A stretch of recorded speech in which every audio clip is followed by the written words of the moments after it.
सांसारिक वस्तुओं की निस्सारता, क्षण भंगुरता और दुख रूपता का तथा सत्पुरुषों की दुर्लभता का प्रतिपादन। श्री रामचंद्र जी कहते हैं, तात मुनीश्वर इस जगत का स्वरूप अत्यंत अभद्र है, तो भी यह ऊपर से मनोरम प्रतीत होता है। इसमें कोई ऐसा पदार्थ मेरी दृष्टि में नहीं आता जिसके प्राप्त होने से चित्त को अत्यंत विश्राम मिल सके। बाल्यावस्था विविध प्रकार से कल्पित क्रीड़ा कौतुक में ही चंचलता पूर्वक बीत जाती है। युवावस्था आने पर मन रूपी मृग स्त्री रूपिणी गुफाओं में ही रमता हुआ जीर्ण हो जाता है। फिर वृद्धावस्था प्राप्त होने पर जब यह शरीर जर्जर हो जाता है, उस समय जन समुदाय केवल दुख ही दुख भोगता रहता है। उसे कहीं कभी भी सुख शांति का लेश भी प्राप्त नहीं होता। बुढ़ापा रूपी हिम की वर्षा से जब देह रूपिणी कमलनी नष्ट हो जाती है, उस समय प्राण रूपी भ्रमर इसे छोड़कर दूर, बहुत दूर चला जाता है। उस दशा में उस मनुष्य के लिए यह संसार रूपी सरोवर नष्ट हो जाता है। इस संसार में तृष्णा नाम की नदी निरंतर बहती रहती है। जिसने अपने प्रबल प्रवाह के वेग से यहाँ के समस्त अनंत पदार्थों को ग्रस लिया है, यह संतोष रूपी तटवर्ती वृक्ष की जड़ खोदने में बड़ी दक्ष है। संसार रूपी समुद्र में शरीर रूपिणी नौका सुधा पिपासा आदि विविध तरंगों से आहत हो हिलती डोलती हुई इधर उधर घूम रही है। 5 इंद्रिय नामक ग्राह इसे टक्कर मारकर डुबाने के लिए उद्यत रहते हैं। इस तरह यह नौका क्रमशः नीचे जा रही है, डूबना चाहती है।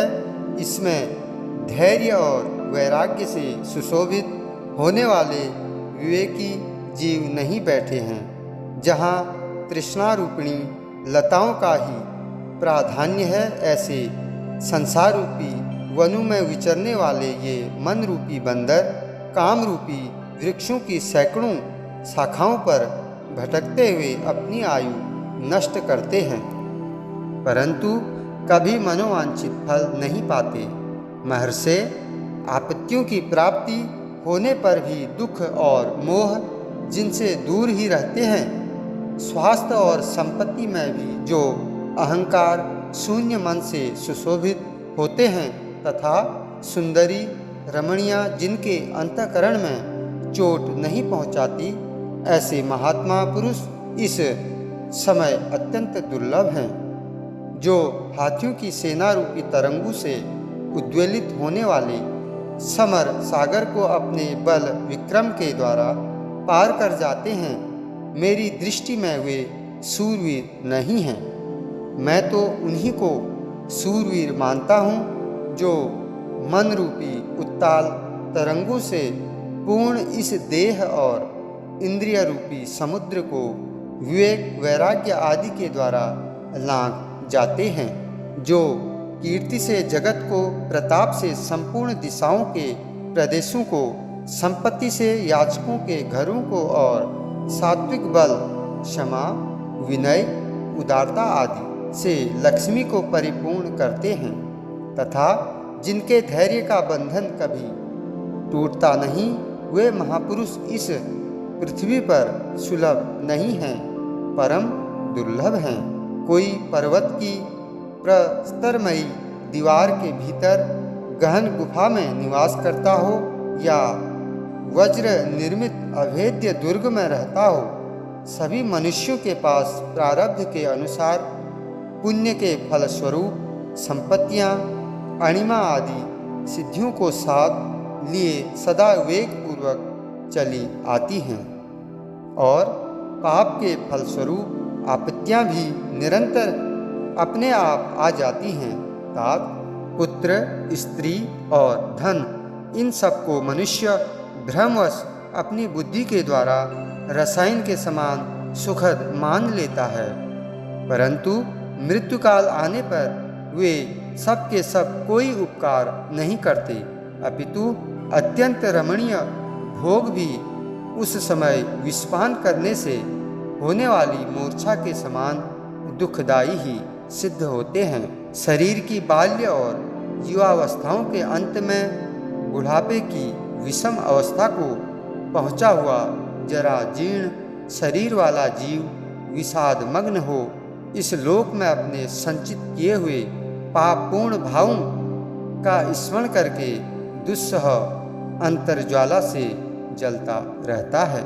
जीवन के प्रारंभ में केवल काम, अर्थ और सकाम धर्म की प्राप्ति के लिए ही जिन्होंने हृदय में स्थान बना रखा है, उन क्रियाओं द्वारा ही अपने दिन बिताकर वृद्धावस्था को पहुँचे हुए उन मनुष्यों का हिलते हुए मोर पंख के समान चंचल चित्त किस उपाय से विश्राम लाभ करे, अर्थात निष्काम धर्म या परमार्थ साधन के बिना सुख शांति का मिलना कठिन है।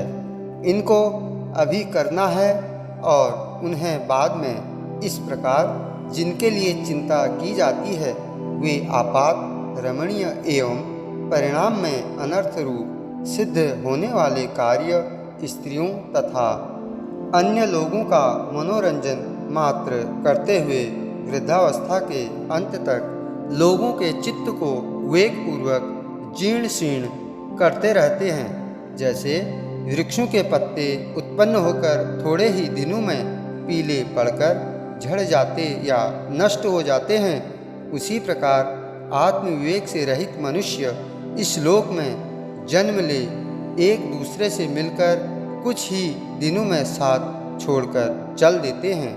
भला कौन समझदार मनुष्य दिन में दूर दूर तक व्यर्थ इधर उधर घूमता हुआ ज्ञानी महापुरुषों का संग एवं सत्कर्म का अनुष्ठान न करके सायंकाल घर में लौटने पर रात में सुख की नींद सो सकेगा।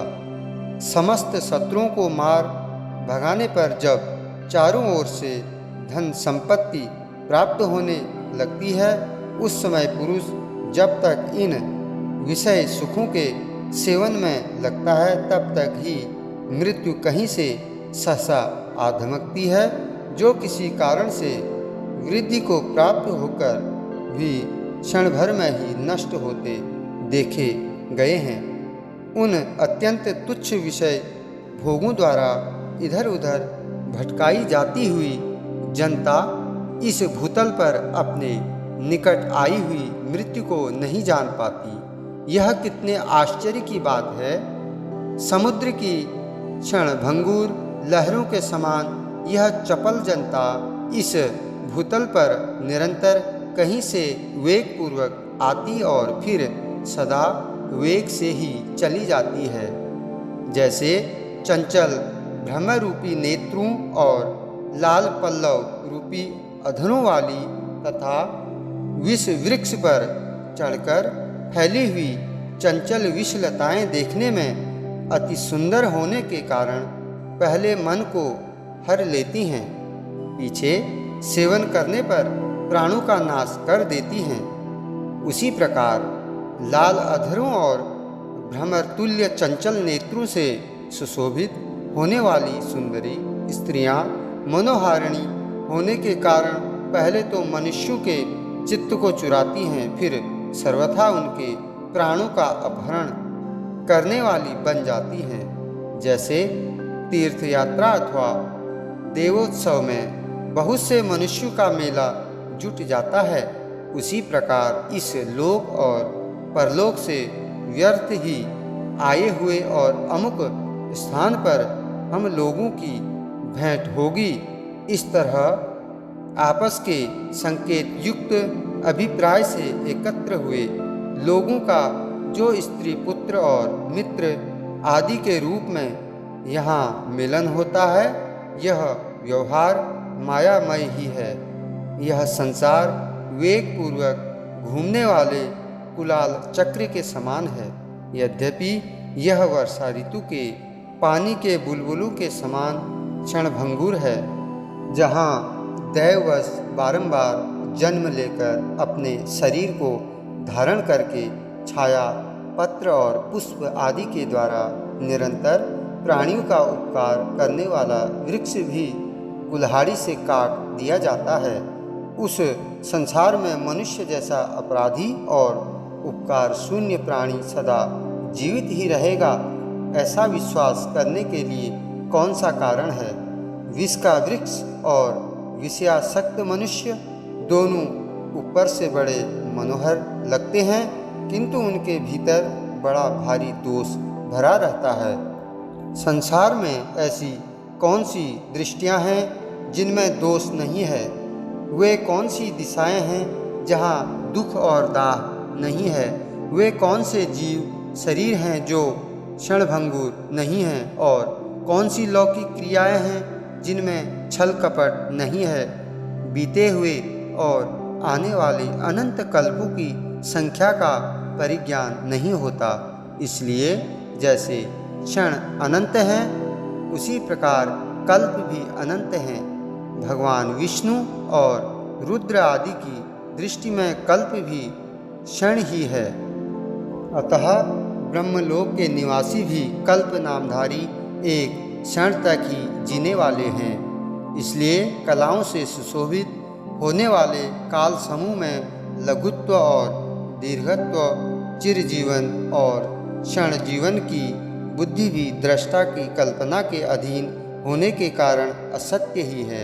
सर्वत्र पत्थर के ही पहाड़ हैं, उनमें पत्थर के सिवा दूसरी कोई वस्तु नहीं है। इसी तरह सब जगह मिट्टी की ही पृथ्वी है, काष्ठ के ही वृक्ष हैं और हाड़ मांस के ही मनुष्य हैं। लोगों के बनाए हुए संकेत के अनुसार ही उनके विशेष नाम आदि भाव नियत हो गए हैं। इस भोग्य वर्ग में कोई भी वस्तु विकार से हीन अथवा अपूर्व नहीं है। सब कुछ विकारु होने के कारण ही असत्य है।